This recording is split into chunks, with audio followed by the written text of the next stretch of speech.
when I get triggered by someone else's emotion, I'm going to go up into my head and I'm going to engage some technique that says, oh, well, let's problem solve that, or, let's do this other thing. And I'm sure, anybody who's ever worked with someone, you can kind of see when you're in the zone of just in the intuition and in the flow, and there's this aliveness between you. And when it's more mechanical of like, well, let me just kind of help you get the nuts and bolts and like do the thing. And so like the nuts and bolts and the do the thing is a protective part. Ladies and gentlemen, welcome again to another episode of the Eternal Optimist podcast. I'm your host, Matt Drinkhahn. And today on the show, we have Dr. Michael Brabant. And we're going to call him Michael today. I just wanted to say, Dr. Michael Brabant, it is a real pleasure to have you on the show. Welcome. How are you today, sir? Thanks so much. Good to be here. Great to have you here. Great to have you here. Well, I'd love to start off with a softball of a question, just so our audience can get to know you a little bit, Michael. Can you give us maybe a few bullet points? Who is Michael Brabant? Few bullet points. We were talking before the show around surrender. And there's a quote, I think it's from Ram Dass, maybe somebody else. You have to be somebody before you can be nobody.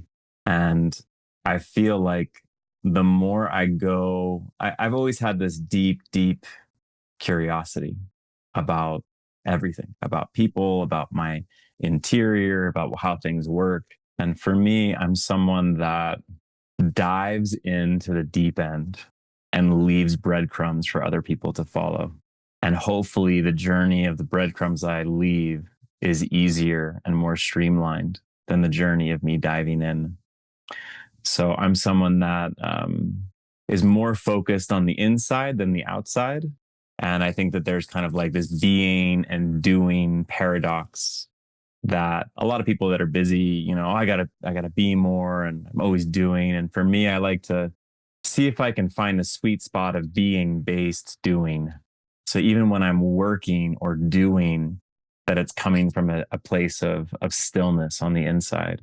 And the more I can be honest about the struggles that I have and vulnerable to myself and others, then the less those things get in the way of me being nothing, which is really like a way to be a vessel for life itself that just happens to look like me. Sometimes people would say like the universe or God having a Michael Brabant experience. And the same thing for you, the universe or God having a Matt experience. And so that's really my intention, to go deep in the human experience and be able to share that with others. I work with CEOs and leaders and leadership team, but really that is my intention with everyone, wherever I go, to be an example of going deep in a way that allows me to be more human, allows everybody else to be more human, and hopefully experience a little bit more peace along the way. The first thing you said was deep curiosity is that embodies you. Can you talk about deep curiosity and where that came from for you? The earliest time you can just recollect. Man, I'm curious about all this stuff and your journey with curiosity. Well, I think it comes down to this notion of being a highly sensitive person. So for me, from the youngest age, I just took in a lot of data. I would notice things that people didn't notice. I would feel things that people didn't feel. So it wasn't like a journey to get there. I think the journey was more understanding that not everybody is like that, and also understanding how that sensitivity, that empathy, that highly sensitive nature is a superpower, but only a superpower that gets activated through radical self-care. So I need to see myself. I need to be internally validated. I need to be able to create the conditions that allow my system not to be flooded by all the data, and to utilize the data in a way that is healthy for me. And as someone who works deeply with people for a really long time, and also that struggled with a lot of mental health stuff as a kid, I thought every thought in my head was mine. I thought every emotion in my body was mine. And I'm actually so empathic and so open. Most of the thoughts and emotions that I'm feeling aren't always mine. And I think we all can have that experience of being in a room or being with a group of people where there's a certain vibe or intensity. And then if we're by ourselves in nature, for instance, and nobody's around, it's kind of like, I don't feel that way. So who am I really? And am I a person that's a closed system that only has my own thoughts and emotions, or am I a person that's an open system that's kind of like a receiver of information, and how to navigate and discern what's mine and what's other? What I love about our conversation already is I can feel, because I've been on this emotional intelligence journey for the last few years of learning to feel, getting out of my head and into my body, right? And I just finished The Body Keeps the Score recently and really deeply connected in that, whereas a decade ago I wouldn't have connected with that book at all. So I think I'm getting to a place where I'm rediscovering that I do have this open, wide open heart and this sensitivity to feelings, but it's not something that I was taught to embrace growing up. So I'm having to rediscover it. On the other extreme is you, who came into contact with that and never let go of it, it would appear, or it's always been omnipresent for you. So I'm excited to talk to someone who's highly empathetic, empathic, who's felt that for a long time. Because I'm just starting to develop that empathy again. So having said all that, if we could go back in time in the time machine and you could look at the most challenging things that have been a part of your journey in your life so far, Michael, where would you take us first to something that you would say is this has been probably the hardest, or one of the hardest things I've ever had to endure and overcome in my life? Mhm. Certainly related to what I said before, and just to like link in the context of The Body Keeps the Score.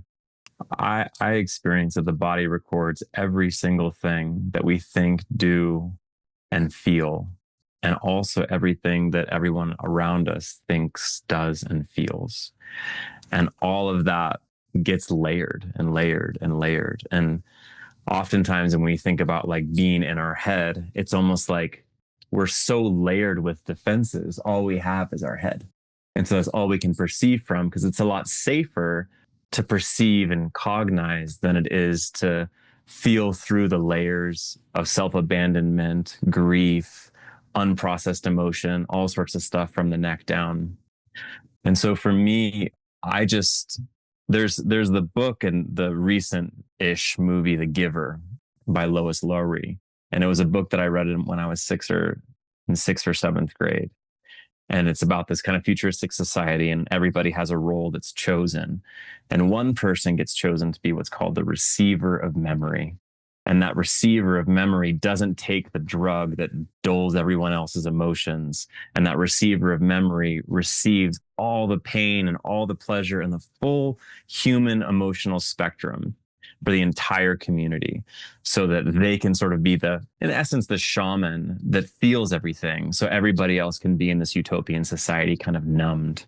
And when I read that book in sixth or seventh grade, I was just like, or fifth grade even, I was like, that's me. I'm that. But I had no spiritual orientation. I had nobody mentoring me around me that could give me validation for those experiences. So I felt deeply, deeply alone.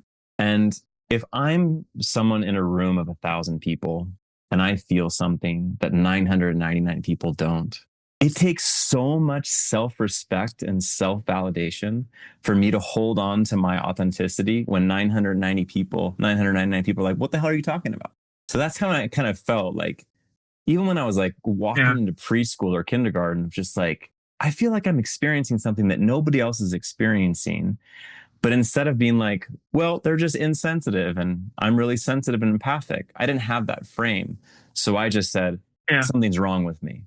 And that something's wrong with me, and this pain must be mine, just accumulated over time to turn into major depressive disorder, to turn into anxiety disorder, because I was identified with all these people's things. And so there's so many symptoms of what that was like and how painful it was. But that's really the core essence of what I would say was the hardest thing for me as a kid growing up.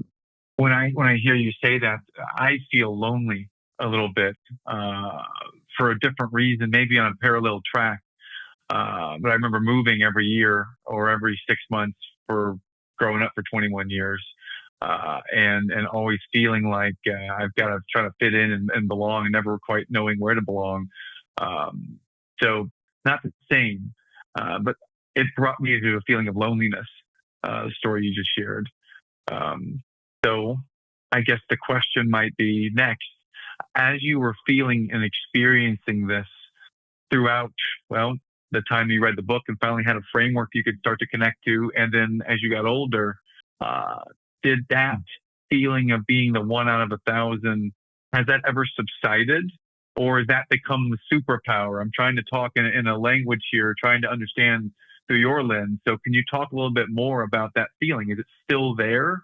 Or have you let it go and now you're in this next place where you don't feel that same pain? What do you say? I read a book recently and he talked about the story of the Buddha. And he said, somebody asked the Buddha, do you experience pain? And the Buddha said, more than you could ever imagine. And it's not about experiencing pain or not. It's about having the space inside, in my identity, in my awareness, where I don't feel burdened by that pain. And there's also a way in which I feel more than I've ever felt, but I have more space than I've ever had. And I feel a little bit like, I live up in the mountains and I thank God every day that I met my soon to be wife. Next month, we're getting married. And she's the first person. Oh, yeah. Yeah, congratulations. Thank That's you what so I'm talking much. about. Nice. Thank you so much. Nice. She's the first person that I've come into contact in my life. And I met her when I was 37. No, 35. I'm 41 now. And so I met her when I was 35. And I was like, wow, we're from the same planet. And it's not Earth. And it's somewhere else in the cosmos, but not here. We're here, but we're not from here. And I think for me that sense of learning how to know who I am and be unabashed about that. And for me, there's something I can't let go of needing external validation from others until I make a relationship with my most vulnerable parts inside. And I have a strong relationship with a higher power. Call it God, call it universe.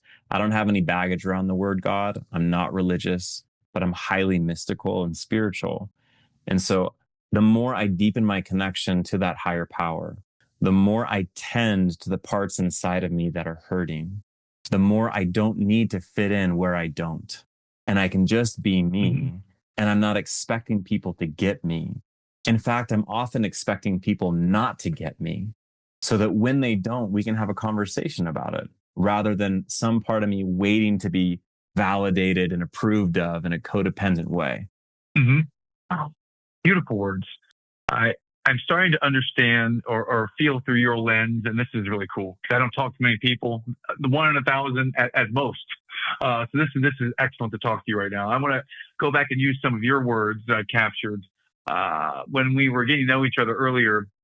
One of the things I wrote down was the idea of having internal validation and truly trusting your inner knowing when the whole world is an external focused world. So I'd love to hear you talk about this, how you can get to a place of internal validation and truly trusting your internal when everything else is so focused on the external. Yeah. Can you rant on that for us, please? Yeah, sure. Well, going back to Bessel van der Kolk's book, The Body Keeps the Score, when the body's holding all of this trauma, our soul is losing because all of this trauma is obscuring all of who we really are, our core authenticity. And we're in this conditioned loop, this reactive, emotional conditioned loop of believing that we are the reactions that maybe we're powerless over. We can say, oh, I don't want to be reactive to my partner. But if she says the thing that hits the button, I'm going to say something or I'm going to have a charge that I'm powerless over. I'm just like, oh, I didn't mean to say that. I'm so sorry, honey. I don't know what came over me. Right. So that's trauma in my system reacting without my control. And so there's so many versions of that. And I think a lot of times people in general, they only do inner work when they hit some form of existential wall. There's a diagnosis, they lose their job, what they thought was happening didn't happen, some tragedy happens. It's like there's a clear evidence that they can't ignore that the way that they've been operating isn't functional. It's not getting them the thing that they've been wanting to do. And for me, I've always been I was gifted with a lot of intellectual intelligence and a lot of different gifts, which I'm grateful for. But I started being not so functional at such a young age. And so I had all this intelligence, but it was so hard for me to be around people. And it was so hard for me to kind of deal with life because I felt so much. And so I was on this internal journey at a very, very, very young age. I was forced into it because my operating system didn't work very, very early. I remember being depressed at 5 or 6 years old. And then I got diagnosed when I was 15, but I could feel this heaviness for such a long time. So for me, it was a Mm. bunch of shedding the layers that I thought were me, shedding the beliefs that I had, which were given to me and then internalized, and then being able Okay. over time to differentiate this is the resonance of my soul, and this is a trip that someone else or society has laid upon me that I've believed. And when I can differentiate what's my resonance, how does my system light up when I'm moving in a direction that's congruent to my soul? And when am I operating from guilt, fear, and obligation? And that's a Mm. very different feeling, because I think a lot of times for me when I Yeah. was younger, I got into relationships, I made decisions based on what I thought I was supposed to do rather than what my body was saying, this feels good. And it's very hard to Yeah. be able to have my mind say, you're wrong, this is dangerous, don't do this. But my body being like, yeah, but it feels really right. And to be able to work through that discrepancy of I'm going to trust my heart and my gut more than the best case my mind makes against my heart and my gut. And it takes a lot of practice and a lot of commitment over many years to get to a place of, oh, I trust my yes and I trust my no. And I say yes when I mean yes. And I say no when I mean no. It's a big journey to get to that simplicity. Yes. The key thing I took away from that was being able to differentiate between what's coming from me and what's coming from what society's fed me. And when you're able to discern, is your origin story yours, or is it just what you've been fed? And you've been fed it for so much, now you believe it's yours, but it didn't really come from you. So being able to go back, and this is what I worked on with my therapist, are when we talk about, where was the first time that you remember feeling this emotion? Where was the first story around, for example, my bullying past when I was getting bullied when I was a younger kid? So I went back and wrote down all the stories of every time I could remember from first grade all the way on through until I grew bigger than everyone else and took karate and no more bullies, right? But there was a period of time there where my mind was so wrapped around the narrative, and it turns out the narrative was never really mine. It was one that was fed to me over and over again. And yeah, so I think I can start to see or start to understand what you're talking about. But can you make it a little more practical for those of us who haven't quite gotten there yet? I want to be able to trust myself. I want to be able to believe in myself on the inside, and I'm not sure how. Where might I start if I'm starting right now? Yeah. So I would say that soul is another way of saying core authenticity, my soul, my truth, my authentic nature. These are all synonymous terms in my worldview.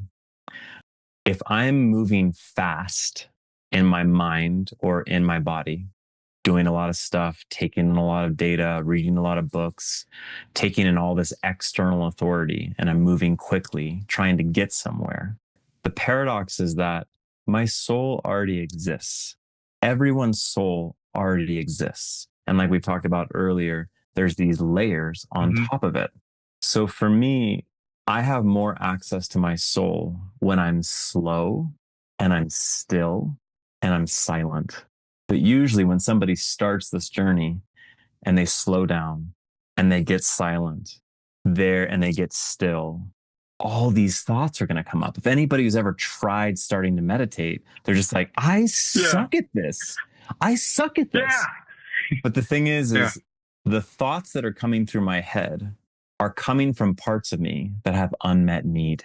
And I think to my mind, well, this meditation teacher says that I should be able to follow my breath and that I'll be peaceful. But I feel more anxious after 5 minutes doing this than I did when I was rushing around trying to get a bunch of stuff done. So I think that there's a big piece of just how can I accept that my neuroses and my fast mind and my anxious thoughts and my projected fear in the future is coming from a place of trying to survive an overwhelming situation of some kind? And can I just allow it? Instead of problematize it, no, I'm supposed to have a peaceful mind. Be like, no, I'm supposed to have the experience that I'm having. And when I slow down and I just let myself and I get curious, much like you did when you wrote down your beliefs, I would encourage people to slow down, to sit for 5 minutes, have a pen and paper next to them. And when a thought comes in, instead of being like, I'm angry, there's a part of me that's angry. Oh, but I gotta do this thing later. There's a part of me that's worried about the thing that I have to do later. I suck at meditation. There's a part of me that's critical about my performance in meditating. So I'm beginning to externalize these voices and acknowledge them piece by piece. And once all those pieces are acknowledged, oftentimes there's more space and there's more stillness. And there's a huge journey in this. It's a massive journey, but I think that that's a great place to start. There's a part of me that blank when you're feeling something, and then to get deeply curious and explore that part of you. That's what I'm feeling right now from what you shared. Yeah. Yeah. Yeah. I like that. What I like about it the most is I like to do journaling 4 times a week. And up until recently, I had a very structured way of doing it. It was I'm going to write down my 3 wins or the 3 things I'm grateful for, and then write down my daily plan, and then maybe write down something that I studied and learned. I had Trent Booth on the podcast about 6 months ago, and he said, Matt, just write down this. How do I feel? I was like, what am I supposed, what? How do I feel? And then after that happened, I started to connect with people that have more of an empathic or a way about them that's similar to the way I'm feeling right now around you. And I got these questions. I've been asking all the practical, logical, strategic questions that my logical brain has led me to ask. And it's done really well for what I've intended it to do. And I still am not able to feel the way that, well, now that I'm a few years in the journey, I'm able to feel now by having questions and things like the way you're sharing it. So to all of our listeners out there, here's what I'm feeling right now, is that there's a part of me right now that's deeply curious to go and study just the idea of being still. I remember reading or listening on Audible to Stillness is the Key by Ryan Holiday last summer. And in the Front Row Dads community, which I'm a part of, we talk about, John Vroman, our founder, talks about the idea that stillness is a flex, meaning that if you can just pause and be still, magic can happen. But we are all so much driving to achieve and do and get things done that we don't ever pause and just let what's happening, just let it be, and just be in that moment. So what I'm feeling with you right now is curiosity towards the journey of maybe stillness. Maybe I go a little bit deeper in this concept of stillness and surrender. Maybe. This is because it feels good to speak with you, to be present with you right now. So let me keep moving and ask you a different question. I'm thinking about this idea of being still, being in a safe place, and being able to make it safe where we can have a conversation and be open to feedback. So I'm just thinking about the idea of creating a safe place where it can be constructive and open to feedback. And I'm curious how you might be able to empower or create a space like that, because that's a very challenging space for a lot of people just to receive any kind of feedback at all. And you're talking about sort of any context, not business. It could be in a personal relationship, just anywhere, just generally. Is that what you're asking? I think so. I mean, I find that, I coach people to do it in business. I find that actually pretty simple. In the personal side, though, it's not quite as simple for some reason, right? So either personal or professional, or both. How do we create that safe environment where we can just have a flow of constructive feedback? Yeah. I've been mentioning this phrase multiple times on our call, internal validation. And I recently came across the pivot of the phrase self-esteem and realizing that self-esteem is not an adjective alone. It is also a verb. So if I'm esteeming myself and if I'm validating myself, then I have high self-esteem.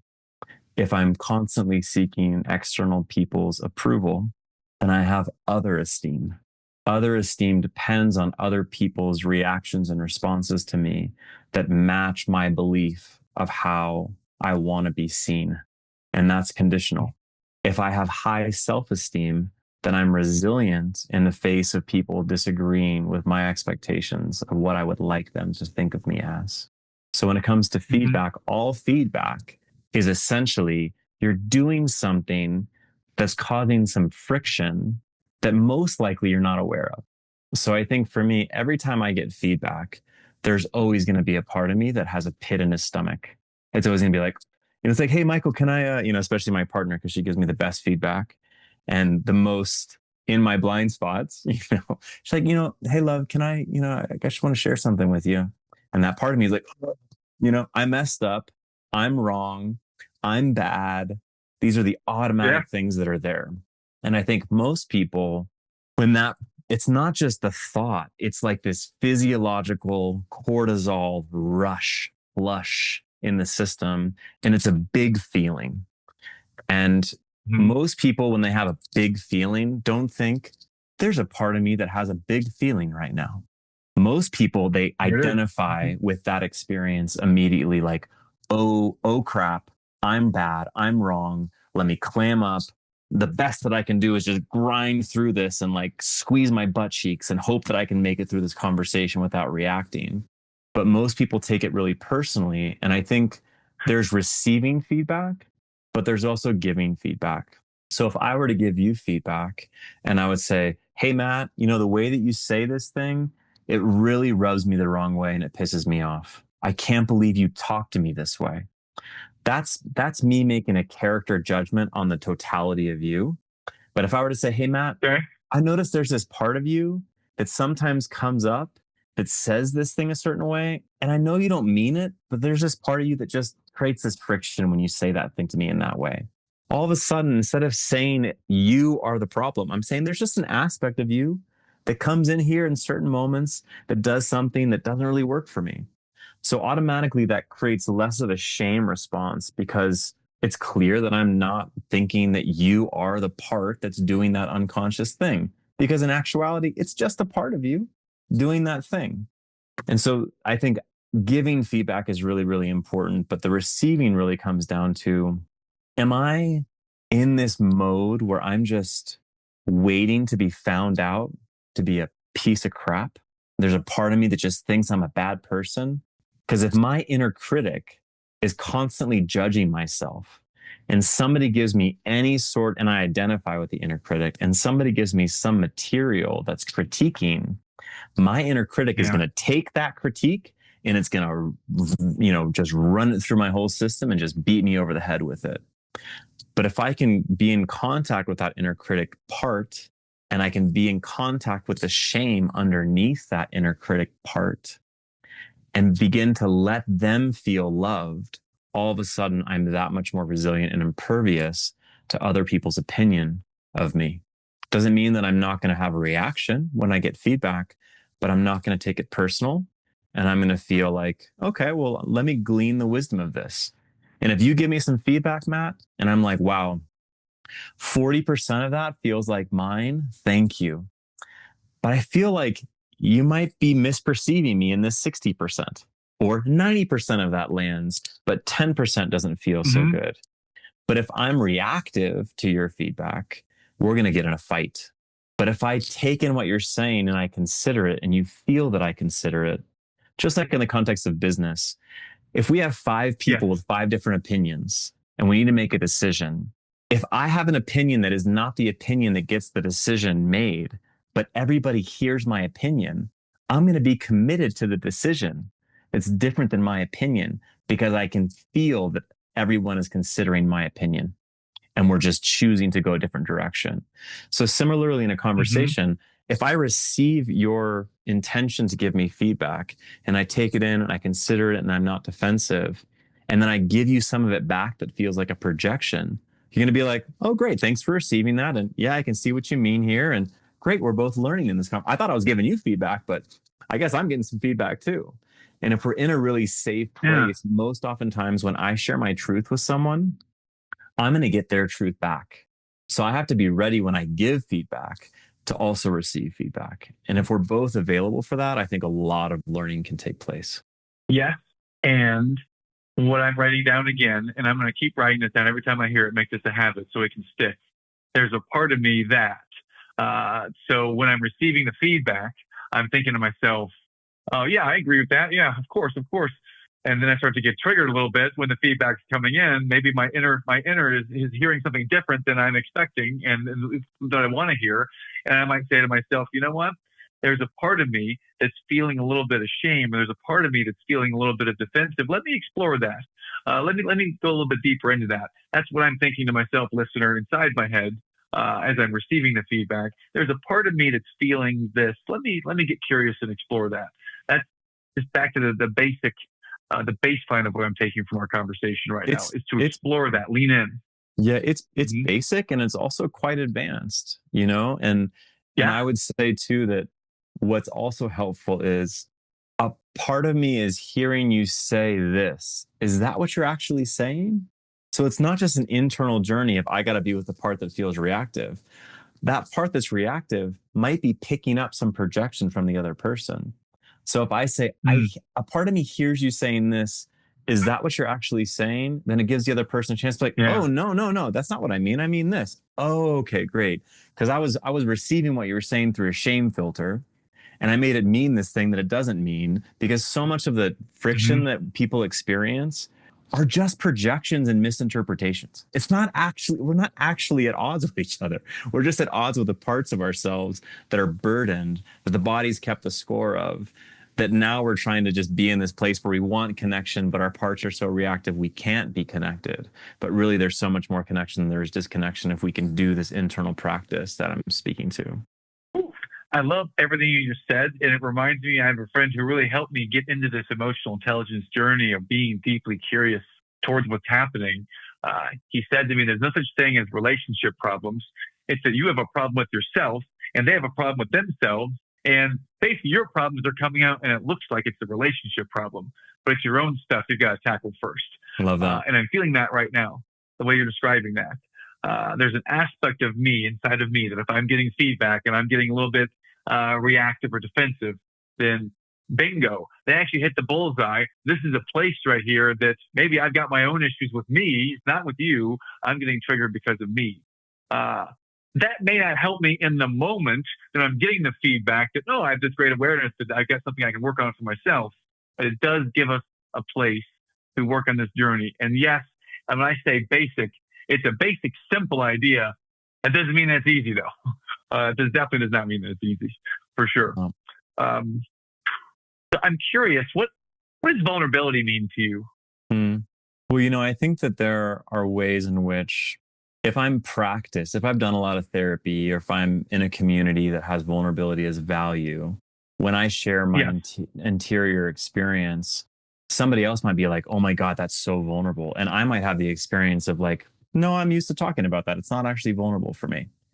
So for me, the vulnerability is completely individualized. And it's really a matter of, I'm sharing something with someone else that I think I might get judged for, So it's basically when I have a vulnerable experience and I have that fear of being judged, my mind says, Matt might judge me. You have a question on your Google form about the podcast. Is there any areas that you don't want to go on the podcast? So that's you being respectful and giving consent to going really deep to respect someone's process and where they're at and their self-disclosure and their ability to take care of themselves and so forth. So I appreciate that. And I feel like there are ways in which I need to learn how to take care of myself and know over time when I overshare and it's unsafe for my inner parts and they feel exposed. But most of the time, that sense of fear of, is somebody going to judge me, is coming from my childhood when I was authentic in some expression. My authentic expression as a 4-year-old was outside of the acceptable range of emotional feeling from one of my parents. They gave me the cold shoulder, they scolded me, they punished me, they reacted in some way. And I learned this feeling is not acceptable. If I share this feeling or if I act in this way, then I'm going to lose the love. And as a child, I don't think to myself, my dad's emotional range is a little bit narrow. And my innocent heart is so expressive. No, it's triggering him. It's like, I'm bad. Dad doesn't love me when I express this. And it happens so early that it gets so buried that when I'm an adult, I have this this thing that got buried, it wants to live. So even though the body keeps the score and there's all these layers, it wants to live. And so it's going to eventually come out or closer to the surface. But I'm going to have to feel the same feelings that I did as a kid of when I chose to express something that was just natural that I got shamed for and I lost love. So I have to, as an adult, be like, all right, there's a part of me that's really vulnerable. And then I have to assess the situation. A part of me is scared shitless that I'm about to say something that's going to get me rejected. But the person that I'm thinking about saying it to is safe enough. And I trust that they're going to hold me in a compassionate lens. So I'm going to take the risk to share this thing. Yeah. And ideally, I have a reparative experience as an adult for the childhood wound I've been carrying for potentially decades. Yeah. Yeah. As you're speaking, I'm thinking it may sound like when I share this story that this is, oh my God, I can't believe Matt's sharing that. That's the most vulnerable thing I've ever heard, but I've already shared it. So I'm safe sharing that. So it is, to some extent, how far am I willing to go to share the part of me that really still has some of that pain or some of that fear of judgment, or I might have to go back and actually face some of those feelings that are repressed and sitting in there. Yeah. So, yeah, you made a comment about vulnerability becoming a new currency, like a trusting, true, powerful currency. And I wanted to get the perspective of someone who's highly empathic on what vulnerability truly means to you. So that was elegant. Thank you. Thank you. I'm curious, for someone who has a deep background in clinical psychology, how might you have been using some of these skills professionally for the past number of years in your vocation? So I'm going to respond in a kind of a circumnavigating way. So we have parts. We have parts that are defensive, that try to protect us. You had mentioned earlier around the logical brain. That's a part. The one who wants to structure his journaling to make sure he gets progress. That's a part. That's not you. That's a part. And then there's parts that are defensive that protect parts that are vulnerable, that carry these burdens and this unprocessed emotional pain. So the system that I use that people in your audience might be familiar with is called internal family systems. So we have defensive parts and we have vulnerable parts. And then we have something inside of us that this system calls self energy, which I would call soul. Self energy, soul, higher self, core authenticity. These are all the same thing. So there's a perception that my empathy enables me to perceive in others. So I can feel other people's emotions. I can see things. But if somebody that I'm seeing is expressing pain that I haven't metabolized, I'm not going to be able to sit with them because I haven't sat with it in myself. So when I get triggered by someone else's emotion, I'm going to go up into my head and I'm going to engage some technique that says, oh, well, let's problem solve that, or, let's do this other thing. And I'm sure, anybody who's ever worked with someone, you can kind of see when you're in the zone of just in the intuition and in the flow, and there's this aliveness between you. And when it's more mechanical of like, well, let me just kind of help you get the nuts and bolts and like do the thing. And so like the nuts and bolts and the do the thing is a protective part. So my job as someone who's sitting with people therapeutically, whether it's a CEO or in my past, more like spiritual and psychological counseling, I need to be able to know when someone else's issue is triggering my issue and not jump to my head and not go into tactics and fix it and solution orientation. Because if I give solutions to somebody who's in a painful emotional place, that part that expressed that emotional pain is going to feel shamed. But another part's like, well, that's a good solution. Let me fix that because I don't like this shame. So hopefully we can do this thing my coach tells me and then I can get away from the shame. But the thing is that self energy that I spoke about, as someone who sits with people and helps them become more aligned with their soul. And in this context of my life, this chapter, it's business people. The places that people judge in themselves, I can lend them my self energy of unconditional love and acceptance. So they can stay with their feeling that they're normally trying to power over and fix, to sit with it, to understand its wisdom, And then their self energy or soul can come online and give themselves their own answers that's catered to their path rather than me using a technique from the outside to try to fix them or help them. So I need to first do my inner work and unburden my system so my empathy is clean and I'm not compulsively trying to change them. And then when they express their vulnerability because they feel safe enough, I can just be with them in unconditional love and acceptance as the primary medicine. And maybe I'll say something to help them move forward, but maybe they'll be like, oh, it's not such a big deal. You know, the question I just asked you, I have an answer. This is the next step. And I can be like, great. And it looks like I'm not doing anything, but the years of unburdening my system and having access to stabilize this access to self energy is creating an environment, much like you felt when you were saying earlier, talking to me, well, I really love the vibe, or you didn't use that word, but how I'm feeling when I'm talking to you.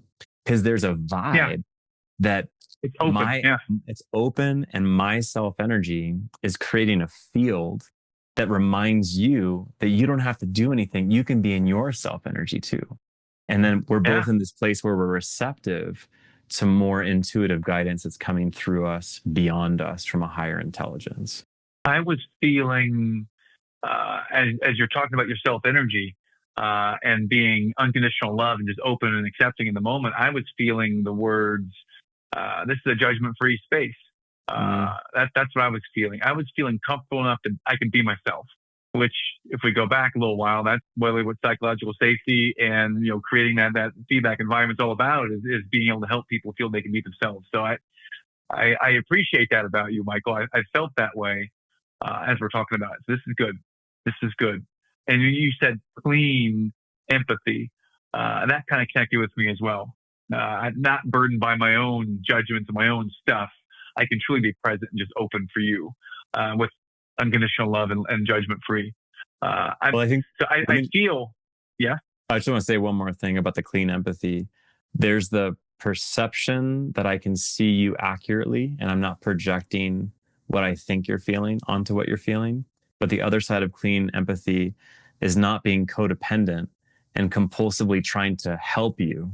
Because I feel these feelings and I'm hurting. And I think often you can see it. I'm sure you see it at Front Row Dads, or you see it in other spaces where somebody's having an emotional feeling and then somebody just puts their hand on their back. Oh, this guy's he's struggling. Oh, brother, I'm here for you.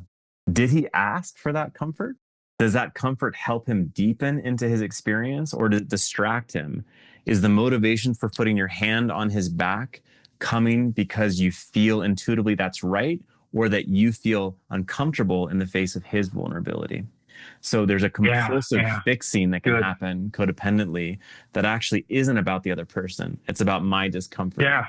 Yeah, I'm uncomfortable, so I'm going to put my hand on you because I'm uncomfortable. Yeah, I totally get that. And I see that a lot in highly empathic people pleasers, if you will, sometimes, is that they feel so bad for the other person, but they're also not feeling good themselves. So they might do that if they haven't done the work that we're talking about, at least. Which I said earlier was really basic. And you're like, basic? Well, actually, kind of advanced. It is quite advanced. It's simple. That doesn't mean it's easy, is the way I would frame it. It's like, once you see this, what you're speaking about and the way that we feel right now, once you see this and once you've experienced it, you can't go back. You can't put the curtain back and say that, I never saw that. No, I feel that moving forward, I'm a big feeling creature and able to do that because this jar has been opened.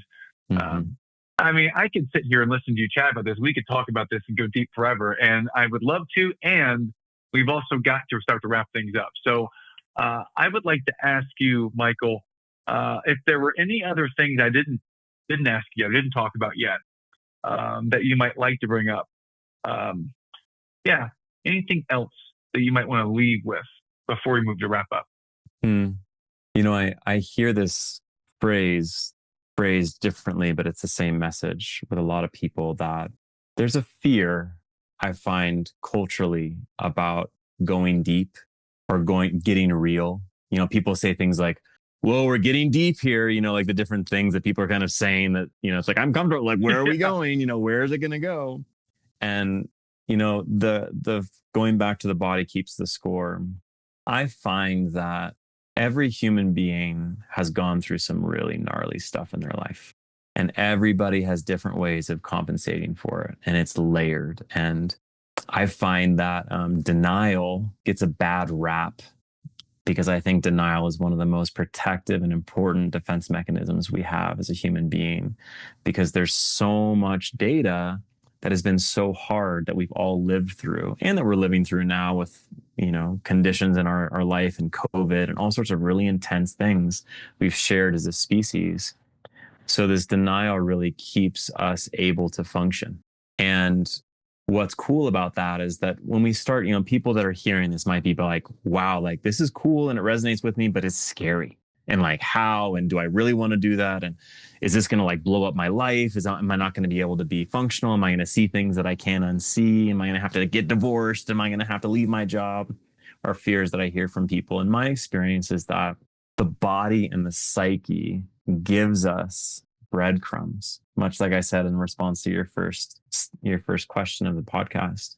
It gives us breadcrumbs and it gives us choice. Yeah. It doesn't just doesn't drop the bomb on us as soon as we start to close our eyes and go in and feel.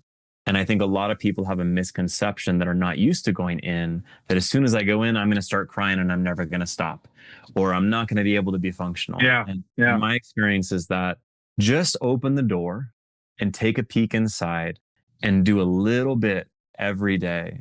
And I think a lot more becomes possible and safe, because slow is fast in this inner work. And I find that it's kind of like a hockey stick curve. The more trust that I cultivate in myself, the more my system opens. So it's hard at the beginning, but it gets a lot easier quite quickly. And my intention when I share things with people to support them on their journey is to do it slow enough to help inspire confidence in them, that they can put on the headlamp and they can start to go inside where they normally don't look.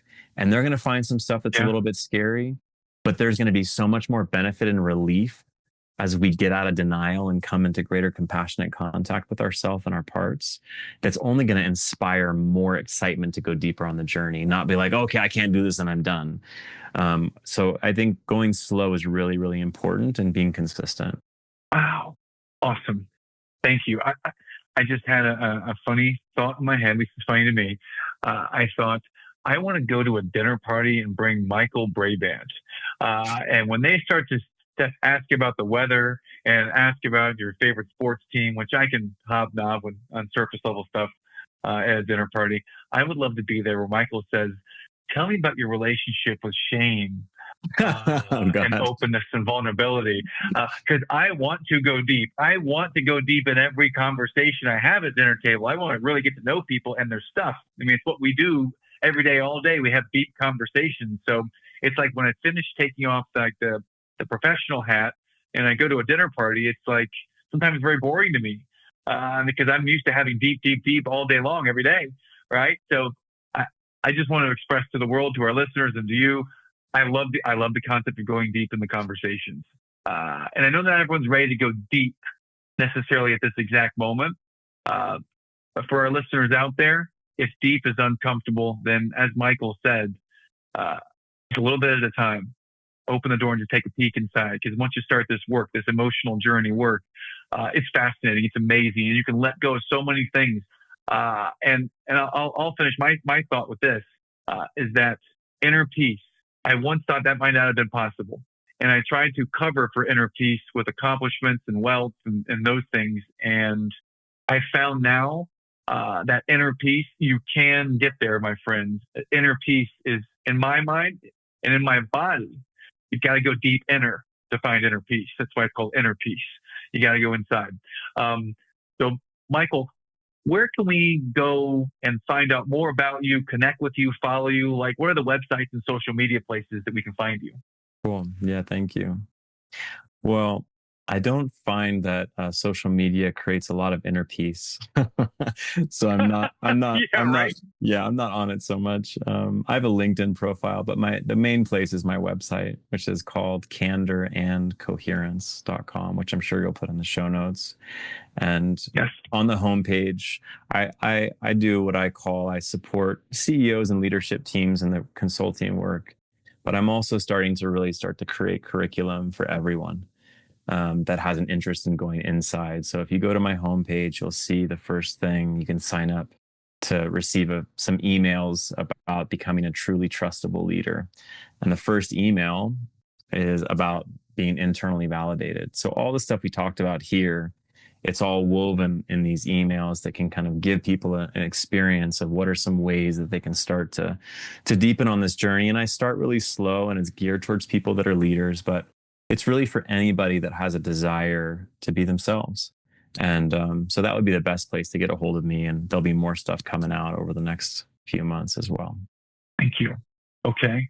And as I say this, I'm probably going to look back on this podcast in time and think, why was I talking about social media? Because like you, I don't look at social media anymore. I still have all the accounts, but if I'm being honest, everyone out there listening, I'm not running my own social media accounts. The only one I actually look at is LinkedIn, but I'm on all of them. But I don't even have the apps on my phone anymore. I've deleted all of them. So I don't know if people are trying to reach out to me or not. But if you really want to reach me, then you can message me through my website or LinkedIn, and same for Michael. But it's interesting you say that, because I don't look at social media anymore.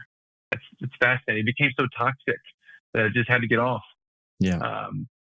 I hope that people can come to conclusions like that, or at least they will consider that statement about what benefits social media provides in their lives. Anyways, let's move to wrap up. I got a couple questions to wrap on the lightning round here, Michael.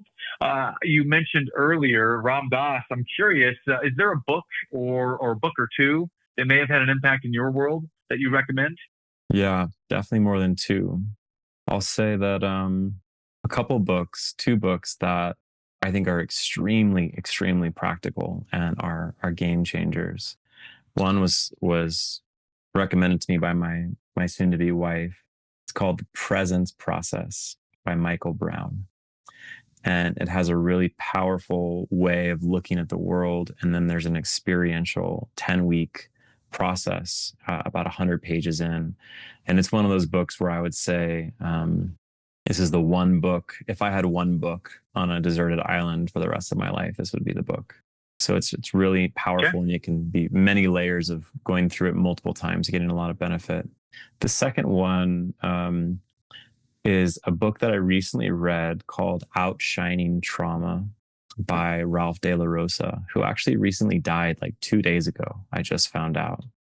But it's a book that talks about this internal family systems with parts and so forth. And it's the best introductory approach to this parts work that we've been talking about today, with a lot of practical meditations and exercises and he has a lot of compassion. So Outshining Trauma, Ralph De La Rosa, and Presence Process, Michael Brown. Thank you. Okay. Let's go to the next one. Music. Is there a genre, artist, a song, something that just kind of fills you up and inspires you? Well, right now I'm looking at a lot of brides walking down the aisle songs and first dance songs, because I'm working on the wedding. But I think for me, I used to listen to a lot of music, and now I just like to have mellow, nervous system calm sort of background music. Like I talked about before, I think that most people spend their downtime taking in more data. It's like, well, I watch Netflix, or I do something, that still has input, and there's so much input all the time. And so for me, I try to be very intentional about having no input. And even songs that have lyrics can be more input. Yeah. And the consciousness of whoever is singing the song and writing the lyrics. So for me, the music is mostly just chill, ambient, kind of background, nervous system calming music. Oh, man. Such an interesting journey you're on, my friend. Because I've recently, probably around October, come to the same conclusion. So most of my music, when I'm not on the way to the kids' soccer game or on the way to karate, I'm putting some pump up music then. But everything else, it's instrumental. no more distracting words. So it's all instrumental, and most of it's calm. So this is interesting. Nice. I guess I feel a little bit internally validated. That's why I was looking for that, but I do feel good at the moment about that. Last question, and you have the last word, Michael. You're on the Eternal Optimist podcast. What might Eternal Optimist mean to you? Yeah, I was thinking about that coming into this call. So in this book, The Presence Process, he talks about how the difference between joy and happiness. And happiness is a state that requires certain conditions to feel happy.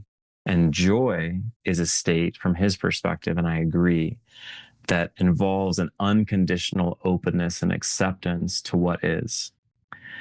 And for me, when I can stay open to the good feelings and the hard feelings equally, I get to go through the full cycle of being a human being.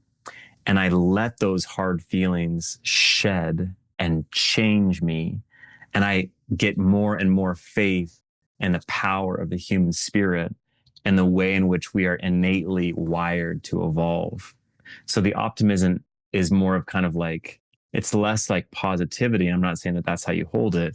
It's more about this way of, I trust my feelings, my life experiences. I trust the suck. I trust the good. And the more data I have over time of letting go of my expectations and preferences of how things should be and feel, I become transformed. And I then have the faith that everybody has the same journey too. And that's what I really like to do in my coaching, consulting, and teaching, to create conditions for people to see the sacredness in everything they're experiencing. That's an invitation deeper and deeper into their soul and into their authenticity and into their destiny.